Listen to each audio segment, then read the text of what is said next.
dan tips dan trik tertentu, apalagi bagi seorang aktivis.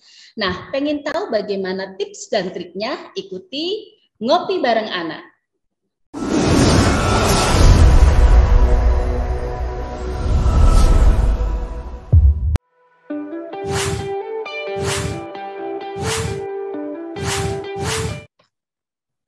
Assalamualaikum warahmatullahi wabarakatuh. Selamat malam sahabat inspirasi. Jumpa kembali bersama saya Anna Sopana di Ngopi Ngobrol Bareng pakar inspirasi di channel Inspire Media TV Beyond and Smart, channel inspirasi. Senang sekali pada malam hari ini di episode khusus ya, saya kedatangan tamu, dua aktivis dari Universitas Widyagama Malang yang juga lulus kumlot. Nah, pasti sahabat inspirasi penasaran siapakah dia? Oke, saya sapa dulu. Halo, Assalamualaikum Mas Haikal. Waalaikumsalam Bu Ana. Gimana kabarnya Mas? Sehat, Alhamdulillah Ibu. Sedang di mana ini posisi? Ini posisi saya sedang di rumah Ibu. Oh, Ya. alhamdulillah. Tetap semangat dan sehat selalu. Mas Muhammad Fauzi Fikri Haikal adalah Ketua HMCA, Himpunan Mahasiswa Jurusan Akuntansi periode 2019-2020. Dan saat ini beliau menjabat sebagai Wakil Presiden Mahasiswa Universitas Widyagama Malang. Keren banget ya. Ini kasih aplaus ya pemirsa ya. Dan tamu saya yang juga nggak kalah keren ya, seorang perempuan. Beliau adalah Yuni Kartika Sari.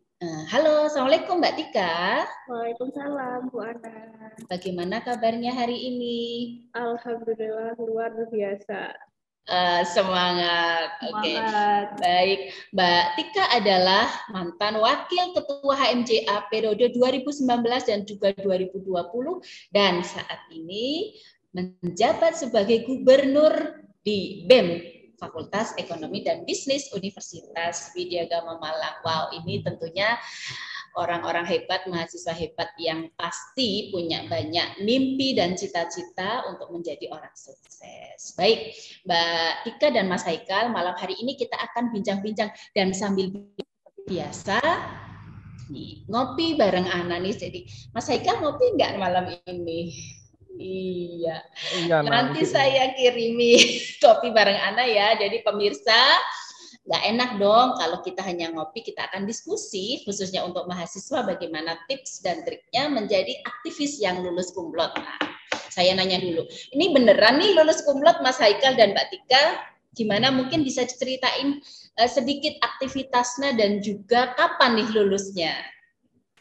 Mas Haikal dulu. Baik Bu, terima kasih atas waktu dan kesempatannya. Di sini sebelumnya ya Bu ya, saya ingin mengucapkan terima kasih banyak telah diundang malam ini untuk ngopi bareng Ana, yaitu bersama Bu Dekan cantik ini ya. Wow, terima kasih. Iya, baik langsung saja mungkin Bu Ana terkait dengan organisasi, mengapa kok bisa terjun di organisasi seperti itu? Mungkin agak saya nanya dulu, ini kumlot dulu nggak nih? Beneran nggak? Ini pemirsa pengen tahu, ini kumlot berapa IP-nya ini Mas Haikal? Lulus berapa tahun nih? Saya lulus 3,6 tahun, itu dengan IPK itu 3,71. Wow, kita kasih aplaus ya pemirsa ya, lulus 3,6 ya tahun ya, artinya 3,5 plus 1 bulan dengan jabatan sederet ya. Ini tentunya prestasi yang luar biasa dan boleh sekarang menjadi sarjana akuntansi nih, keren banget. Oke, sekarang Mbak Tika lulus berapa bulan dan berapa IPK-nya? Kalau saya kebetulan kemarin bulan Maret habis sidang dan sekaligus yudisium, berarti untuk lulusnya 3,6 setengah tahun sama 3,6 juga. Iya, sama kayak Mas Haikal. Dengan IP-nya berapa nih? Kalau kemarin sih ngeceknya 3,73, belum tahu kalau ketambahan sama skripsi itu dapat berapa, ya. Tapi kemungkinan 3,80. 3,8 ya, wow, ini keren-keren ini ya para aktivis IP-nya sangat tinggi ya. Ini tentunya pasti nanti akan diceritain bagaimana tips dan triknya membagi waktu dan sebagainya. Oke, pertanyaan pertama untuk Mas Haikal. Mas, sebenarnya apa sih yang memotivasi Mas Haikal ikut organisasi, apalagi sampai menduduki posisi puncak ya di organisasi? Silakan. Baik, Bu Ana, terima kasih. Jadi saya sedikit bercerita ya Ibu ya, dari awal mula dari organisasi itu karena yang jelas saya pengen melatih yang namanya soft skill. Karena soft skill itu perlu, yaitu contohnya saja berbicara di depan umum. Kemudian juga saya ingin sekali mengembangkan jejaring. Karena jejaring itu juga sangat diperlukan nantinya di dunia kerja maupun di mahasiswa seperti ini juga berjejaring dari sedini mungkin itu perlu. Jadi itu yang memantik diri saya untuk bisa bergabung di organisasi. Dan juga saya ingin mematahkan mungkin dari sebagian orang itu mengatakan bahwa sebagai aktivis itu pasti akademiknya juga ikut hancur karena lebih condong ke organisasinya. Jadi saya ingin menghancurkan opini tersebut dan saya juga aktif di organisasi, saya juga aktif di perkuliahan. Seperti itu, Ibu. Keren, ada 2 kata kunci, ingin mengembangkan soft skill dan juga jejaring. Wah, ini keren banget ya, karena soft skill tidak didapatkan di bangku kuliah ya, mungkin banyak hard skill di bangku kuliah pun dapat, tapi lebih banyak di organisasi, karena di organisasi kita bagaimana nanti memimpin teman-teman gitu ya, mengatasi konflik, kemudian bagaimana juga mengambil keputusan secara cepat, dan itu ada di organisasi gitu ya, Michael ya. Sebut Dekan. Ya, baik. Yang berikutnya Mbak Tika, kira-kira kalau Mbak Tika sendiri kenapa sih kok termotivasi untuk ikut menjadi aktif organisasi? Ya, baik. Kalau dari saya sendiri, Bu, sebenarnya motivasi saya cukup sederhana. Yang pertama, karena kita kan di prodi akuntansi nih, kan juga akreditasinya dengan begitu banyak program, contohnya kayak seminar-seminar. Nah, kan dulu kalau misalkan jadi mahasiswa baru kan diwajibkan ikut kayak seminar-seminar gitu. Nah, tapi kan dilemanya anak mahasiswa baru, apalagi harus mendengarkan teori-teori yang sudah kita dapatkan di kuliah, plus dapat harus mengikuti seminar, kan itu kayak rasanya boring banget kan. Jadi akhirnya, kayaknya lebih seru kalau saya jadi panitia gitu loh. Jadi gimana caranya aku bisa jadi panitia di acara-acara keren-keren kayak gitu kan. Terus habis gitu ada namanya open recruitment dari Himpunan Mahasiswa Jurusan Akuntansi atau HMJA. Nah, di sana pertama kok bingung nih mau ikut apa enggak gitu. Tapi kalau misalkan nggak ikut kan ya terus-terusan kita hanya jadi peserta gitu. Jadi kalau misalkan ikut HMJA, aku bisa bisa jadi panitianya, bisa jadi ketua pelaksananya, bisa langsung ketemu dengan orang atau pematerinya langsung, kan itu lebih hebat kan. Jadi ya itu motivasi saya seperti itu, Bu. Jadi cuma motivasinya pengen menjadi panitia atau pengen menjadi orang di balik kesuksesnya sebuah acara seperti itu, Bu. Oke, jadi berbeda dengan Mas Haikal. Kalau Mas Haikal tadi itu ingin meningkatkan soft skill, meningkatkan jejaring. Kalau Mbak Tika pengen dong, masa cuma jadi peserta, pengen jadi panitia, pengen ketemu sama orang-orang hebat, para pembicara, seperti itu ya. Memang setiap mahasiswa pasti punya motivasi sendiri-sendiri untuk berorganisasi. Tentunya dengan motivasi tersebut, mudah-mudahan apa yang diimpikan bisa tercapai. Makanya saya konfirmasi, kira-kira yang diharapkan Mas Haikal sudah tercapai belum nih manfaatnya, atau apa cita-cita ketika mau berorganisasi dengan realisasinya setelah benar-benar berkecimpung di organisasi? Silakan. Baik, Ibu. Jadi manfaat yang sudah saya dapatkan selama ini, alhamdulillah sudah memang benar-benar sesuai dan sangat berguna sekali buat saya. Karena juga saya Contohnya saja di semester pertama saya sangat malu sekali untuk berbicara di depan umum, kemudian juga ngobrol bareng orang saja merasa dalam tanda kutip ya insecure seperti itu ya.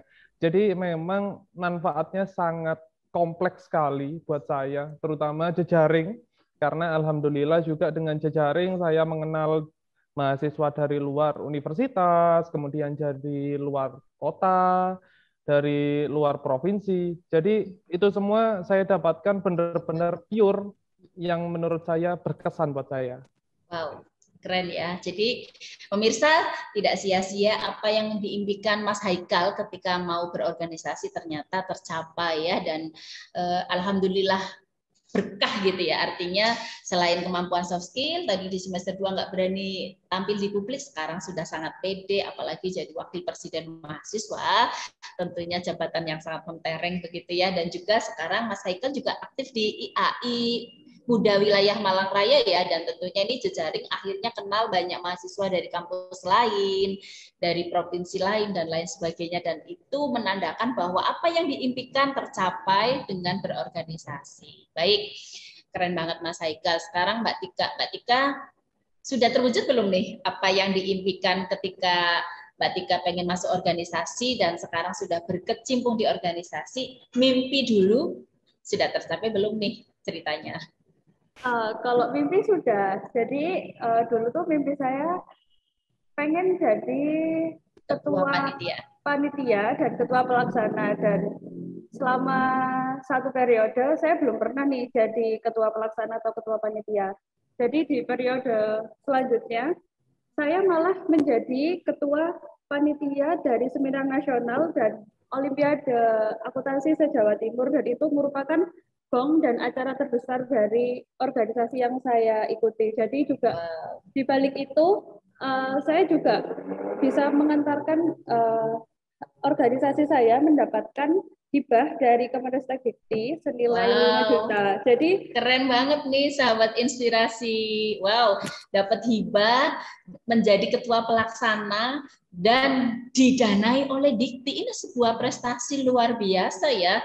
Dikti nasional gitu ya. Selamat Mbak Tika, dan cita-citanya menjadi ketua panitia tercapai, apalagi ini event yang bergengsi tentunya ya di tingkat prodi maupun HMCA. Keren. Selain itu saya juga kebetulan masuk di web kampus, Bu. Jadi itu suatu kebanggaan ada. Jadi kayak ada sejarah lah untuk saya sendiri gitu, Bu. Oh, orang kayak saya yang misalkan dulunya nggak tahu apa-apa bisa masuk di web kampus, itu sudah suatu kebanggaan sih menurut saya. Bisa diceritain ke anaknya nanti ya, ini loh mama dulu masuk ke sini nih, nah kamu harus bisa lebih dari mama kamu gitu ya. Oke. Nah itu tadi yang enak-enak ya. Saya sekarang pengen nanya yang tidak enak apa sih sebenarnya. Sekarang saya nanya ke Mbak Tika dulu, kendala apa sih yang dihadapi selama berorganisasi? Suka dukanya apa? Sukanya tadi sudah, dukanya sekarang apa nih kira-kira? Ada nggak? Jangan-jangan nggak ada gitu. Di suatu organisasi itu nggak selalu suka aja sih, Bu. Untuk duka ya ada, tapi kan namanya kita tim dan satu keluarga, jadi duka itu seakan-akan hilang dan nggak pernah kelihatan. Jadi ya kalau misalkan duka itu mungkin duka kalau misalkan kita harus panas-panasan cari sponsor, cari media partner seperti itu. Juga mungkin kalau misalkan ada beberapa teman kita yang tiba-tiba semangat untuk motivasi di organisasinya lagi menurun, juga itu kan akan mempengaruhi semua. Jadi dukanya ya menurut saya cuma di sekitar itu aja sih, Bu, untuk sponsor dan mungkin semangat dan motivasi dari teman-teman. Jadi kadang cari sponsor karena kita kampus swasta ya, jadi pastinya harus cari tambahan dana untuk berkegiatan.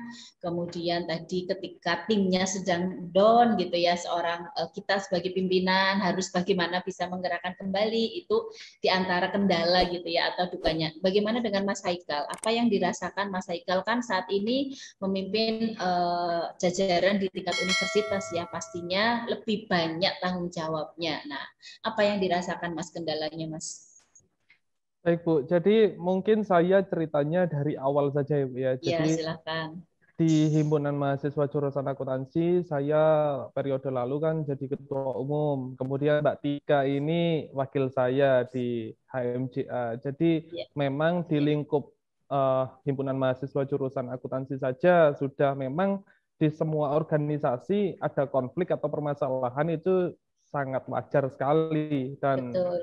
pasti ada. Nah, untuk di HMJA sendiri dulu juga ada permasalahan, tetapi cara mengatasinya lebih kepada gimana sih cara pemimpin ini bisa mengetahui, menganalisis, memproses apa sih yang sebenarnya yang harus kita dengarkan, permasalahan apa yang memang sangat urgent kita selesaikan. Kemudian saya naik tingkat universitas, alhamdulillah saya menjadi presiden mahasiswa pun masalah juga semakin kompleks karena tingkatannya, skopnya juga bukan lagi berbicara akuntansi program studi, tapi mereka secara kompleks di universitas seperti itu. Dengan ada 4 fakultas, kemudian berbagai macam program studi, otomatis mungkin masalah itu juga ada, tetapi bagaimana cara kita sebagai pemimpin itu untuk bisa menyelesaikan masalah tersebut. Mungkin masalah yang paling umum, yaitu di dalam organisasi juga banyak kepala, banyak pemikiran yang berbeda, itu yang membuat mungkin masalah di organisasi juga lambat laun ada, hingga memang sangat banyak sekali bila mana diceritakan, tetapi untuk menyelesaikannya itu adalah tugas pemimpin untuk bisa memikirkan hal tersebut supaya ada solusi di balik permasalahan yang ada. Seperti itu. Saya lanjutkan pertanyaannya, bagaimana nih tipsnya menjadi seorang pemimpin ya? Tadi Mas Haikal mengatakan tidak hanya memimpin akuntansi, tapi seluruh universitas. Nah, kira-kira banyak keinginan gimana mengelaborasi ya agar seluruhnya smooth ya, manut sama pimpinan. Ini gimana tipsnya Mas Haikal? Baik Bu, jadi di awal kepengurusan atau di awal organisasi ini ada, ketika nanti ada pemilihan, kemudian ada yang terpilih, contohnya seperti saya di awal dulu, saya sudah menetapkan visi dan misi apa yang akan saya bawa selama 1 tahun ke depan. Otomatis visi dan misi ini bila mana cocok dengan rekan-rekan atau mahasiswa yang memilih saya, karena kan jabatan ini mandat dari mahasiswa dan untuk mahasiswa. Jadi memang saya juga mempunyai visi dan misi ini berarti selaras dong dengan mahasiswa yang mahasiswa butuhkan seperti itu.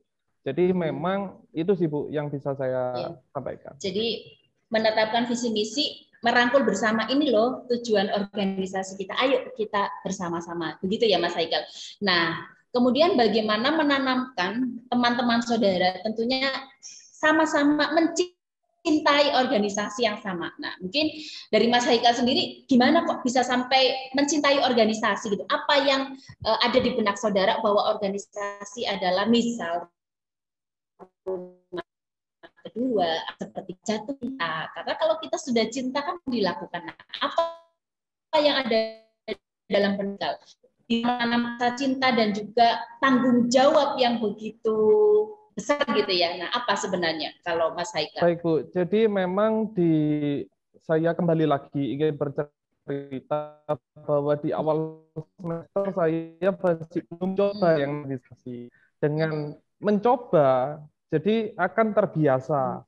Dengan terbiasa ini otomatis bisa menjadi cinta. Nah, itu yang kan selama ini. Jadi dulu ketika saya tidak mengetahui apa-apa di dalam organisasi itu apa sih, kemudian benefitnya apa sih, kemudian impact-nya buat saya apa gitu. Kemudian ketika saya terjun langsung di dalam lapangan, itu memang sangat benar-benar membuat saya banyak sekali yang bisa saya dapatkan, membuat saya semakin semangat.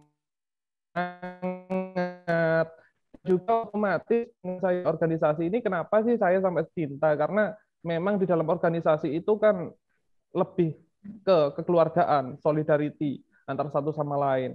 Dengan masuk di organisasi juga kita mengenal apa yang namanya perbedaan, karena keluarga di rumah mungkin ya di dalam keluarga real itu tidak seperti di organisasi, tetapi bila mana di organisasi kan itu masih dalam jangka yang memang mahasiswa itu masih bisa jangkau, seperti ada di dalam pengurus organisasi, ada yang semester 4, ada yang semester 2, ada yang semester 6. Jadi ini yang saling merangkulnya ini, yang membuat rasa cinta terpupuk. Seperti itu, Bu. Oke. Bagaimana dengan Mbak Tika? Mbak Tika, bagaimana menanamkan rasa cinta saudara terhadap organisasi sehingga bisa menularkan ya kepada teman-temannya? Jadi kalau dulu kan kita masih sekolah sih, kuliah atau belajarnya kan offline, jadi kan kita saling bertemu secara intens kan. Dulu itu kita kadang kalau misalkan ada suatu event itu bisa sampai malam-malam banget. Jadi kayak saking cintanya nih, sekret nama bahasanya atau home base kita itu sebagai kayak jadi rumah kedua. Jadi habis capek kuliah, tidur di sekret, main di sekret, seperti itu kan. Jadi kalau kita sudah bikin rumah yang nyaman, otomatis kayak, oh anggota-anggota kita sudah merasakan, aku mending daripada main di luar, ngafe di luar, ngopi, ngabisin duit, mending main di sekret aja gitu. Juga kan di sekret juga bahan apa ya, kayak kita juga menyediakan misalkan water heater buat minum atau ngopi kan juga ada gitu. Jadi kita coba tinggal beli bahan-bahannya gitu. Terus juga untuk menanamkan itu juga harus mengasih reward atau pujian sekecil apapun itu. Jadi misalkan kalau misalkan habis berhasil ngadain event ini harus dikasih pujian gitu. Seperti itu Bu Ana. Jadi memang menanamkan dalam diri ya sendiri bahwa organisasi adalah rumah kedua gitu ya. Jadi kuliah saja nggak cukup gitu ya, harus ada tempat untuk mengasah ilmu dan sebagainya, sehingga kalau tadi Mas Haikal awalnya biasa menjadi terbiasa kemudian jatuh cinta dengan organisasi gitu ya. Nah, Mbak Tika malah menjadikan organisasi sebagai rumah kedua. Nah, saya ingin tahu bagaimana membagi waktunya nih. Tentunya Mas Haikal mungkin punya pacar, Mbak Tika punya pacar. Ini kira-kira kalau jadi aktivis itu kan sibuk nih. Bagaimana ini nanti kan buat para sahabat inspirasi yang ada di rumah nih. Nah, kira-kira membagi waktu, harus kuliah, harus berorganisasi, harus menjaga hubungan dengan sang kekasih gitu ya. Nah, ini gimana nih Mas Haikal? Baik Bu, jadi memang ini sedikit tricks and tips ya untuk sahabat inspirasi terutama ya. Iya. Jadi memang untuk bisa membagi waktu itu yang pasti yang teman-teman harus lakukan itu harus mempunyai time management. Time management ini perlu karena apa? Time management juga yang membantu kita dalam masa-masa di mana memang serba sibuk. Nah, dengan adanya time management ini kan pembagian waktu atau prioritas lebih utamanya. Jadi memang time management ini alangkah lebih baik disusun sedemikian rupa itu kalau bisa 6 bulan atau sebulan sebelum pelaksanaan. Jadi sebulan itu punya schedule. Schedule apa sih yang akan kita lakukan pada minggu pertama, hari apa, kemudian pada minggu kedua, hari apa, kemudian minggu ketiga pada hari apa. Nah, seperti itu. Dengan demikian otomatis jadwal yang telah kita susun sedemikian rupa di dalam time management itu akan terrealisasi dengan baik. Seperti itu, Ibu. Baik, jadi detail ya. Minggu ini ngapain, minggu depan ngapain. Nggak ada protes nih dari pacar atau dari teman paling dekat gitu ya. Kok nggak pernah diapelin gitu ya, misalnya.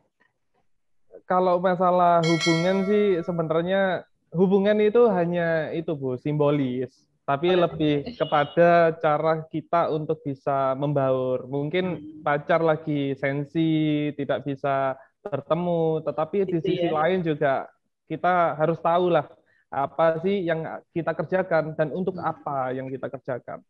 Oke, baik. Jadi fine-fine aja ya, kuliah oke, organisasi oke, hubungan dengan teman dekat juga oke. Sekarang dengan Mbak Tika, gimana caranya Mbak Tika membagi waktu kuliah, organisasi, dan juga dengan teman yang dekat gitu ya? Pastinya kan di rumah juga pengen tahu nih gitu ya, cara membagi semuanya biar smooth gitu. Jadi kalau tips dan trik dari saya nih Bu, kan kita sama-sama mempunyai waktu 24 jam. Kesibukan kita juga beda-beda. Jadi ya balik lagi setiap misalkan pergantian hari setelah bangun tidur itu kita pasti udah tahu, udah punya planning gitu. Aku hari ini mau ngapain gitu, agendanya apa aja, terus jam berapa, seperti itu. Terus habis itu yang paling urgent untuk dikerjakan itu yang mana dulu gitu. Sama sih kayak Mas Haikal tadi yang bilang time management, tapi kalau misalkan dilakukan secara 6 bulan kan juga kadang berat kan buat kita kan, pasti ada, kita udah berencana tapi kondisinya di lapangan nanti berubah gitu. Jadi kalau saya per hari setelah bangun tidur pasti kan kita cek HP kan, lihat-lihat grup atau apapun itu, ya itu sebagai reminder juga gitu. Jadi lihat HP itu sebagai reminder, oh hari ini aku apa yang mau dikerjakan, organisasi dulu atau kuliah dulu. Kalau kuliah dulu ya udah kuliah misalkan dari pagi sampai siang. Nah, kita kan malam masih ada waktu gitu. Malam itu dimaksimalkan sebaik mungkin, juga waktu ngopinya juga dimaksimalkan seperti itu. Gitu ya. Jadi tetap sempat ngopi ya meskipun aktivis dan juga sibuk bener gitu ya. Ada waktu untuk quality time begitu ya. Jadi pemirsa, jadi jangan khawatir yang mau berorganisasi nih, lihat ya para kakak-kakak kelas atau para aktivis yang juga masih mempunyai waktu untuk quality time, untuk ngopi gitu ya, sambil ngopi juga mungkin sambil ya selain refleksi kadang-kadang mungkin rapat sambil ngopi begitu ya Mbak Tika ya. Nah ini poin penting adalah manajemen time yang bagus. Nah ini bagaimana kalau menjaga hubungan dengan yang tidak aktivis ya? Kalau tadi dengan pacar kayaknya kalau sama-sama aktivis tahulah mimpinya sama, visinya sama, tahu tujuannya gitu ya. Artinya mudah gitu. Nah bagaimana dengan teman-teman saudara yang pastinya satu kelas ada yang tidak suka berkegiatan gitu ya. Nah bagaimana nih menjaga hubungan dengan teman-teman yang non aktivis nih Mas Haikal? Baik Ibu, jadi kalau perihal hal tersebut, mungkin saya lebih menekankan kepada merangkul mereka dalam hal kegiatan-kegiatan lain yang tidak berbau terkait kepanitiaan. Misalnya saja seperti kita diskusi nih, diskusi apa? Kita open diskusi di kafe, seperti halnya dulu pernah saya lakukan sebelum pandemi ya, karena di masa pandemi juga susah sekali untuk bisa bertemu, yaitu dulu saya lakukan untuk dilakukan buka forum sendiri seperti itu Bu. Jadi forum di mana kita bisa berdiskusi, bertukar ide, apa-apa saja yang memang kita perlukan. Nah itu apa-apa saja, contohnya mahasiswa ada kesulitan ini, apa ya solusinya? Yaitu kita berbagi ide, sharing, dan lain-lain. Mungkin itu sih Bu yang bisa saya jawab. Jadi tetap ya kumpul-kumpul ya, kongko-kongko dengan teman-teman yang non aktivis ya, sharing-sharing tetap ada waktu ya, meskipun mungkin tidak sepadat dengan aktivitas dengan teman-teman yang sesama aktivis. Baik, kalau dengan Mbak Tika mungkin masih punya teman yang non aktivis gitu ya, gimana menjaga hubungannya nih? Kalau misalkan menjaga hubungan dengan teman yang non aktivis itu biasanya dulu sih sebelum pandemi, kan saya juga kebetulan lagi hobi suka berenang kan Bu. Jadi kadang saya ajak berenang gitu, renang bareng. Kalau nggak gitu kan kita biasanya kalau misalkan lagi kuliah kan pasti ada namanya tugas kelompok. Akan lebih baik kalau misalkan tugas kelompok itu nggak hanya dengan orang-orang itu aja, jadi harus dipecah gitu loh. Jadi kita berteman dan bertukar pikiran dengan orang yang berbeda setiap mata kuliahnya juga itu menurut saya efektif sekali gitu Bu.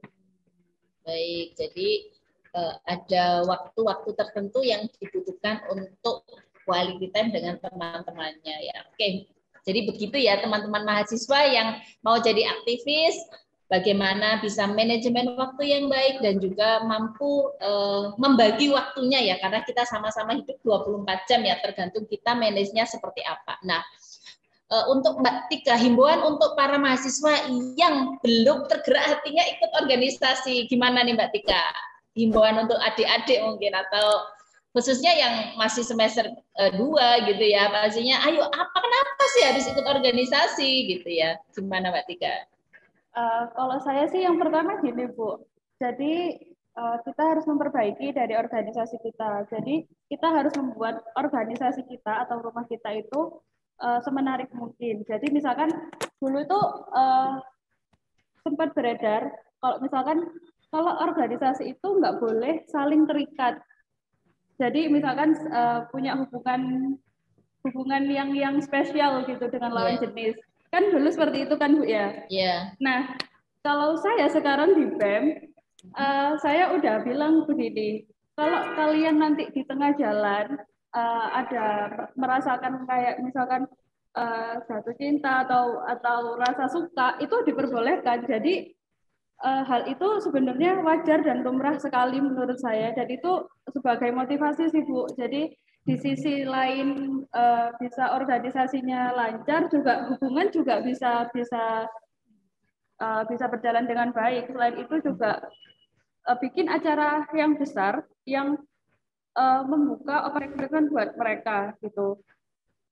Jadi kita open buat adik-adik tingkat, dan itu balik lagi ke pribadi dan orangnya masing-masing. Kalau misalkan niat pasti bakal aku bakal tertarik sampai acara ini selesai. Tapi kalau misalkan hanya yang cuma pengen cari nama aja, ya setengah perjalanan mereka akan udah nyerah gitu loh.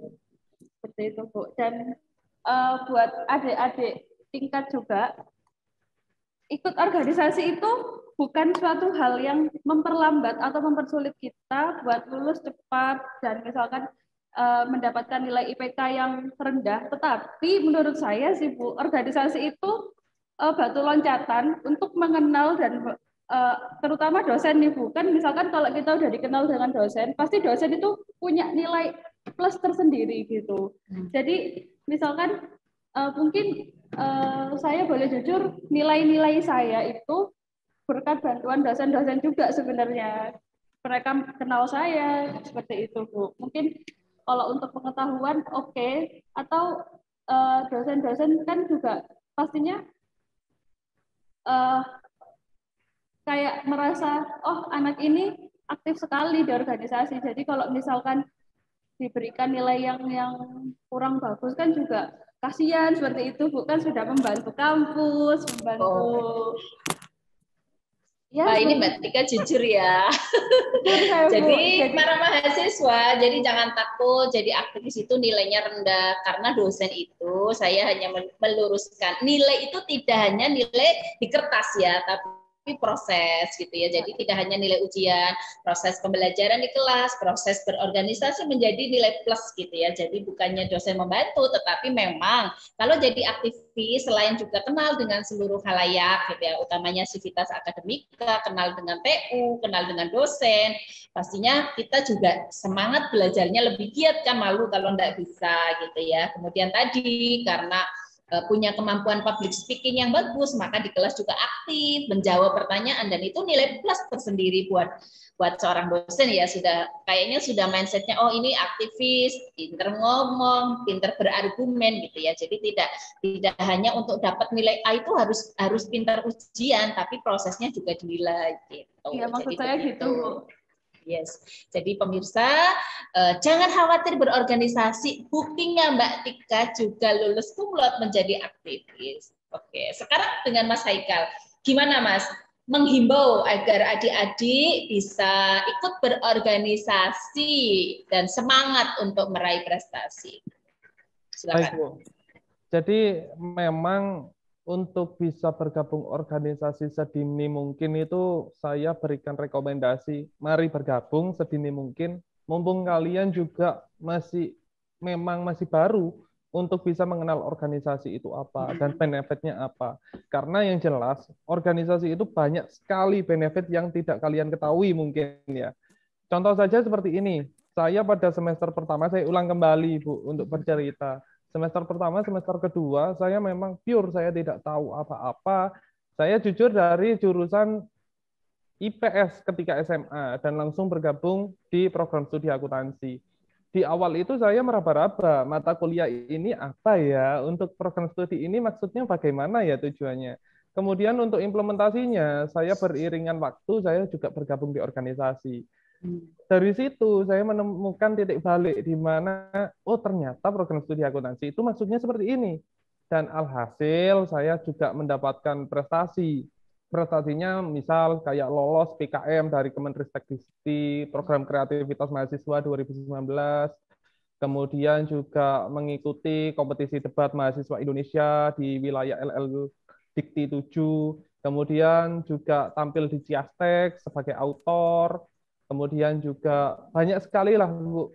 Dan akhir-akhir ini juga mendapatkan best paper 7, yaitu bersama Bu Ana. Yaitu, keren ya. The best paper, congratulations Mas Haikal. Acara nasional ya dengan 250-an 50 paper ya, nomor 7. Ini keren nih pemirsa, ini Mas Haikal baru saja mendapat the best paper ke-7 ya, dari sekitar 250-an paper. Ini kan keren banget. Selamat. Iya Bu, jadi hal itu yang harus dipantik terus sama mahasiswa. Kenapa sih kok kita gabung organisasi? Kenapa sih kita kok harus memilih organisasi itu? Karena memang yang jelas apapun organisasinya, tujuan organisasi itu semua sama, yaitu pengen tujuannya terrealisasi, seperti itu. Jadi yang jelas pilihlah organisasi yang memang selaras dengan tujuan kalian. Ya, terima kasih Bu. Intinya harus berorganisasi ya, sesuai dengan cita-citanya ya, tujuannya. Saya masuk akuntansi, mau kalau saya sih rekomendasi harus aktif di HMJA, karena HMJA membawai seluruh aktivitas di akuntansi. Tapi tidak menutup kemungkinan mau aktif di organisasi yang lain, silakan. Yang penting harus satu organisasi, satu mahasiswa minimal ya, karena disitulah kita mampu melakukan banyak hal, berbicara di depan publik, dan juga kalau terjadi konflik. Nah ini sekaligus saya nanya, kira-kira nih Mas Haikal, Mbak Tika, pernah nggak menghadapi konflik, dan gimana nih caranya menghadapi konflik dengan teman atau di organisasi nih? Tadi ini salah satu dukanya ya tentunya. Pernah nggak sih ada konflik? Mbak Tika dulu. Kalau konflik jangan ditanya Bu. Jadi kan itu pasti sering banget terjadi. Jadi kalau misalkan biasanya sih yang sering konflik itu dari teman-teman terdekat kita di organisasi. Misalkan saya kan dekat sama Mas Haikal, Mbak Dea, Mbak Mareta. Jadi itu kita dulu kalau misalkan lagi konflik sedang debat, kita tuh posisinya harus menunggu, atau sehari setelah itu kan kepala kita udah dingin, baru nanti diputuskan mana yang lebih baik. Jadi kalau misalkan konflik lagi panas-panasnya, itu disarankan tidak boleh mengambil keputusan gitu. Jadi pasti hasil dari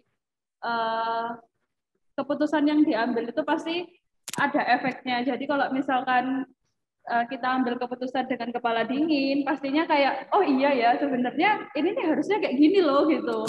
Jadi kayak kita malah ketawa sendiri gitu loh Bu. Kayak misalkan sebenarnya hal ini tuh penyelesaiannya kenapa kita kok kalau misalkan pikiran kita masih panas, kita nyari penyelesaian dari Z, X gitu loh. Kan kayak jauh banget nyambung gitu ya.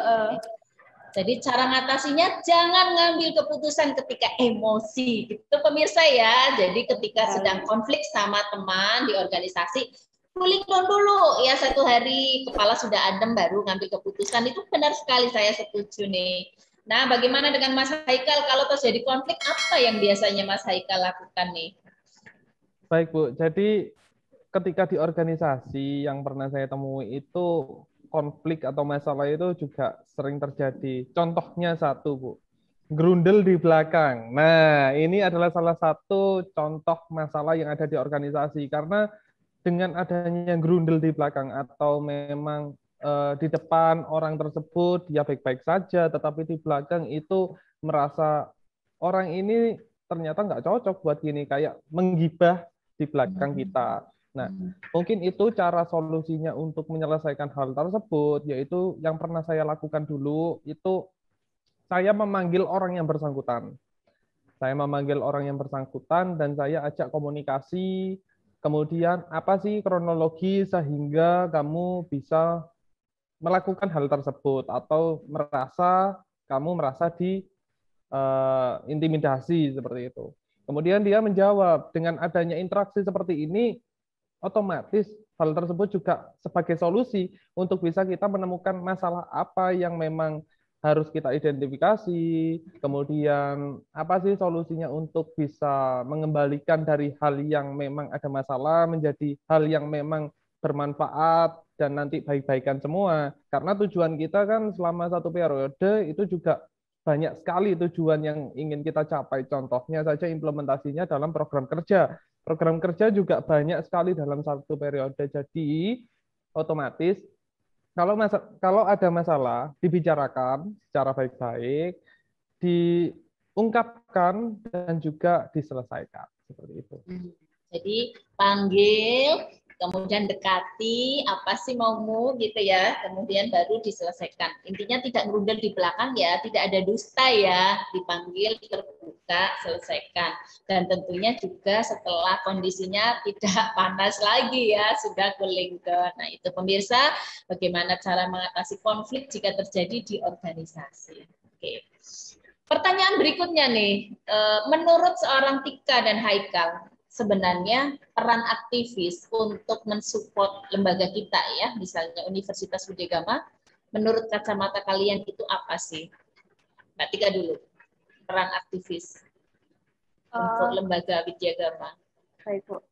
Menurut saya sih aktivis itu sebagai kayak diibaratkan pagar gitu loh, Bu. Jadi kayak misalkan bangunan di kampus itu kan pasti bangunan awalnya ya pagarnya ini kan, Bu. Pagar ini kan berarti ya kayak diibaratkan sama mahasiswa. Jadi kalau misalkan mahasiswanya kreatif, acaranya banyak dan gede-gede, otomatis kan secara nggak langsung kita juga dikenal sama kampus gitu. Ada juga kemarin saya sempat mendengar dari omongan, saya tapi lupa Bu.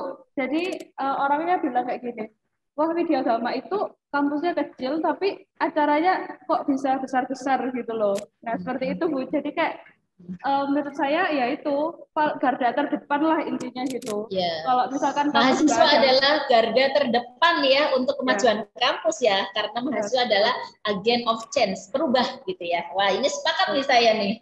Ya, garda terdepan. Bagaimana dengan seorang Haikal memandang aktivis untuk kampus? Baik Bu, jadi mahasiswa itu akal, hati, dan pikirannya itu ya untuk mahasiswa terutama. Nah, mahasiswa ini memberikan apa ke dalam kampus? Tanpa adanya mahasiswa, kampus itu tidak mempunyai apa-apa dan tidak bisa melakukan apa-apa. Jadi memang mahasiswa ini sangat diperlukan sebagaimana memang mahasiswa ini membangun universitasnya. Nah, di dalam kegiatan di universitas juga sangat memerlukan mahasiswa sebagai pioner, yaitu hampir sama seperti Mbak Tika, yaitu sebagai garda terdepan. Jadi memang mahasiswa ini sangat dituntut untuk bisa, apalagi ada kurikulum baru ya saat ini ya, Merdeka Belajar Kampus Merdeka ini memberikan ruang kepada mahasiswa untuk bisa lebih kreatif lagi untuk mengangkat dari universitas yang dipilih oleh mahasiswa tersebut.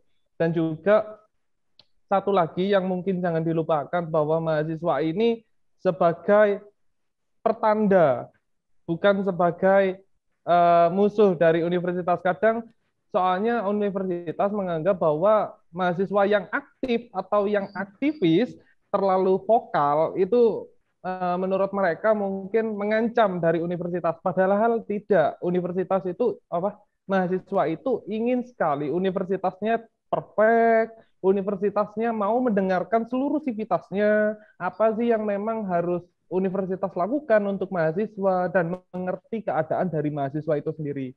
Jadi memang saya sepakat dengan Mbak Tika bahwa mahasiswa itu sebagai garda terdepan. Hidup mahasiswa. Hidup mahasiswa. Wow. Teman-teman yang ada di rumah, sahabat inspirasi, bangga dong jadi mahasiswa yang merupakan agen perubahan dan juga garda terdepan bagi kemajuan sebuah kampus nih. Ini keren-keren banget nih narasumber kita pada malam hari ini nih.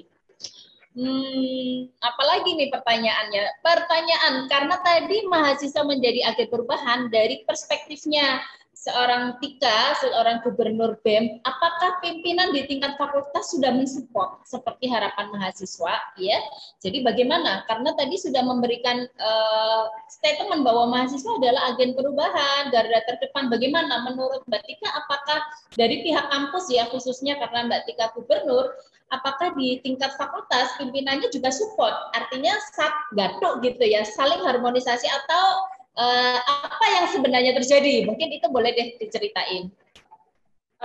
Untuk pimpinan di tingkat fakultas itu kan pasti orangnya juga beda-beda ya Bu ya. Yeah. Kebetulan saya di Fakultas Ekonomi dan Bisnis, dekannya juga Bu Ana sendiri. Waduh. Jadi iya kan tercermin sendiri. Jadi kayak misalkan anak itu tercermin dari orang tuanya gitu loh. Kalau orang tuanya juga aktif berkegiatan, pasti anaknya juga aktif berkegiatan gitu. Orang tuanya aktif mencari prestasi, anaknya juga pasti seperti itu. Jadi kayak peran dari fakultas, peran dari dosen-dosen itu sangat membantu sekali mahasiswa dalam meningkatkan kegiatan atau prestasinya seperti itu, Bu. Selama ini sudah bagus atau apa yang perlu ditingkatkan di tingkat fakultas mungkin? Menurut saya sih sudah bagus Ibu, cuma mungkin yang perlu ditingkatkan adalah mengkoordinasi. Jadi kan misalkan di tiap fakultas itu banyak jurusannya nih. Kalau di FEB kan akuntansi manajemen D3. Nah, dari tiga jurusan ini kita harus kalau misalkan dari pimpinan atau dekannya harus mengklopkan dosen-dosennya dulu. Jadi kalau dosennya udah klop, pasti mahasiswanya juga ikut klop gitu. Jadi bikin acara-acara yang bareng itu menurut saya ya suatu pencapaian yang bagus Ibu untuk awal mendekatkan dan merekatkan kekeluargaan gitu. Jadi ya memang setuju nih. Butuh acara khusus yang bisa hatinya menjadi klik gitu ya Mbak Tika ya. Betul. Kalau dulu kan mungkin kita lebih ke saingan kamu dapat A, aku dapat B. Sekarang nggak kayak gitu. Sekarang kalau misalkan bisa berkolaborasi, kenapa harus enggak gitu. Jadi intinya harus kolaborasi, Bu. Jadi untuk struktural ya, terutama di tingkat fakultas ini ada masukan dari Gubernur BEM FEB meningkatkan kembali ya dengan kolaborasi antar prodi FEB dan prodi. Terima kasih masukannya ya. Bagaimana dengan Mas Haikal di tingkat dari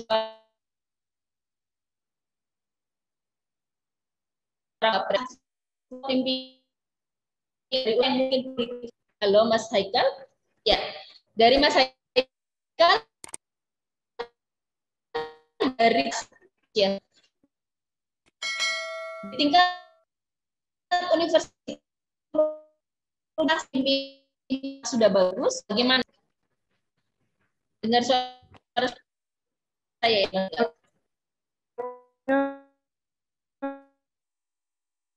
putus. Di universitas, apakah pimpinan sudah support atau apa yang mungkin perlu fakultas? Yang pasti ya Bu ya, sebenarnya akademika di Universitas saling berupaya semua, baik dari soal maupun berjanji mahasiswa, dan perlu kembali Mbak Tiati yaitu mengenai koordinasi antar bagian seperti itu, terutama pada bagian kemahasiswaannya. Informasi itu kalau bisa di-share, jangan terlalu mendadak, dan juga jangan mendiskriminasi hingga sampai seperti informasi mengenai SPP kayak yang lagi kemarin, SPP yang masih kesempatan ringanan mahasiswa memberontak itu jangan sampai terjadi, jangan sampai ada miskomunikasi kembali antar lini, baik kemahasiswaan maupun wakil rektor mungkin yang membantu rektor dalam menjalankan tugasnya. toh juga amanah sebagai struktural itu juga punya peranan dari mahasiswa juga, sehingga struktural itu terpilih. Jadi memang yang perlu dibenahi itu, kemudian strukturisasi birokrasinya jangan diperibet, kalau bisa dipermudah aksesnya, dan juga jangan jaim lah antara dosen dengan mahasiswa, jangan sampai ada gap. Karena dengan adanya gap ini mencerminkan bahwa seorang profesional seperti dosen atau struktural ini sebenarnya tidak pantas untuk menduduki dari struktur tersebut. Jadi memang harus merata, sivitas harus saling bahu membahu untuk bisa membawa universitas lebih maju lagi. Terima kasih, Bu.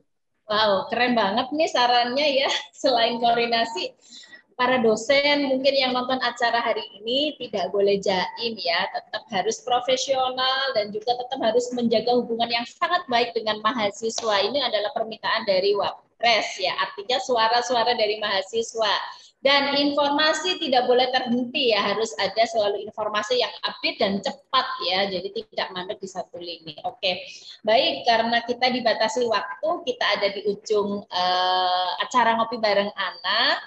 Nah, mungkin Mbak Tika akan memberikan closing statement dan juga motivasi bagi para mahasiswa yang jadi aktivis bisa lulus cum laude. Silakan Mbak Tika, closing statement dari Mbak Tika. Oh, baik, kalau dari saya sih,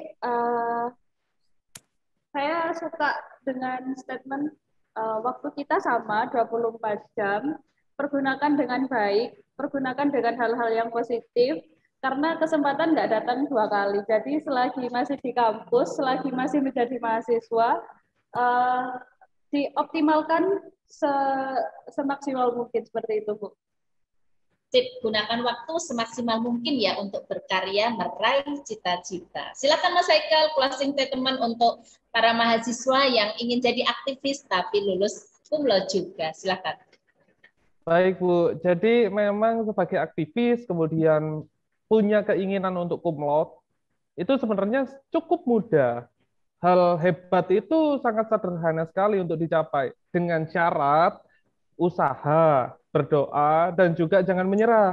Ketika dihadapkan ketiga ini dan ada yang lemah dari ketiga poin ini, maka bisa dikatakan impian kalian tidak akan bisa terwujud. Oleh karena itu, kalian masih jadi mahasiswa. Selama masih menjadi mahasiswa, kalian cobalah mengikuti organisasi, harus juga mengidentifikasi sekitar kalian, belajarlah untuk bersosial, jangan individualis, karena banyak sekali mahasiswa saat ini yang hanya memikirkan dirinya sendiri, tidak memikirkan apa yang ada di sekitar kita. Mungkin lebih peka sosial. Jadi sebagai mahasiswa, jangan begitu ambis di dalam mengejar impianmu, tapi juga ambisilah dalam memberikan prestasi bagi institusimu. Seperti itu. Terima kasih, Bu. Keren sekali nih Mas Haikal itu. Jadi tidak boleh ambisi saja untuk dirinya, tapi juga bagaimana ambisi untuk universitas atau institusinya ya. Karena saat ini Mas Haikal dan juga Mbak Tika baru saja lulus, jadi boleh dikatakan alumni gitu ya. Tapi alumni baru yang belum diwisuda gitu ya. Tapi karena masih apa nih ada pergantian pengurus dari BEM dan juga Wapres, pergantian posisi.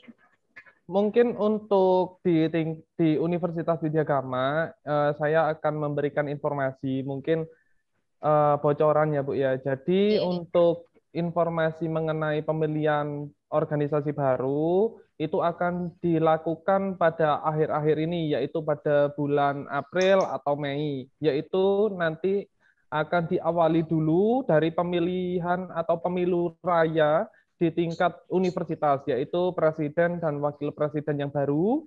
Tetapi untuk itu sebelum masuk ke dalam pemilu raya, kita masih ada laporan pertanggungjawaban dulu secara universitas ini, yaitu BEM, terutama yaitu saya dan juga Mas Aditya selaku presiden mahasiswa nanti mempertanggungjawabkan. Kemudian setelah itu, setelah ada pemilu raya, nanti ada pemilihan dari BEM fakultas. atau nanti juga disusul dengan DPM. Jadi sistemnya DPM ini nanti teman-teman yang ingin masuk DPM silahkan masuk. Nanti untuk pemilihan ketua, wakil ketua, sekretaris itu nanti dipilih sendiri oleh anggotanya.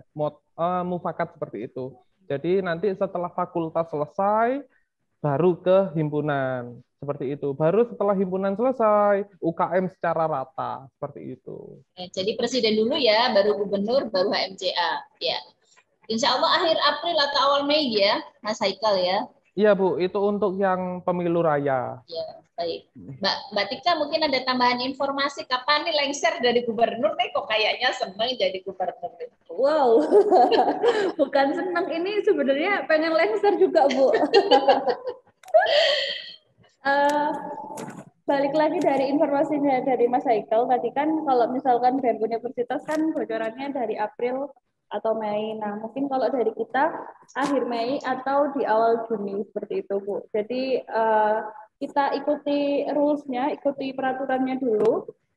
Dari BEM Universitasnya dulu selesai, baru nanti ke BEM fakultasnya dan nanti berlanjut di HMC-nya seperti itu. Baik, terima kasih para aktivis mahasiswa yang ingin ikut berkompetisi menjadi presiden maupun wakil presiden, menjadi gubernur atau juga wakil gubernur dan juga ketua HMJ.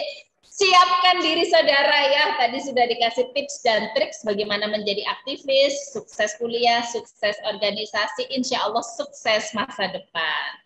Amin. Baik pemirsa, terima kasih yang sudah menyaksikan acara Ngopi Bareng Ana di edisi khusus dengan tamu yang mahasiswa aktivis yang lulus kumlot. Terima kasih, jika acara ini bermanfaat silakan di-share sebanyak-banyaknya kepada kolega teman-teman semuanya. Saya ucapkan terima kasih Mas Haikal. Iya Bu Ana, Mbak Tika, terima kasih. Sukses untuk Mas Haikal dan Mbak Tika. Terima kasih Bu. Terima kasih. Segera dapat pekerjaan sesuai dengan cita-citanya. Amin. Segera dapat jodohnya juga ya. Amin. Amin. Terima kasih pemirsa. Saya undur diri dengan Ana Sopana dan sampai ketemu di Rabu depan bersama Ngopi Bareng Ana tentunya. Assalamualaikum warahmatullahi wabarakatuh.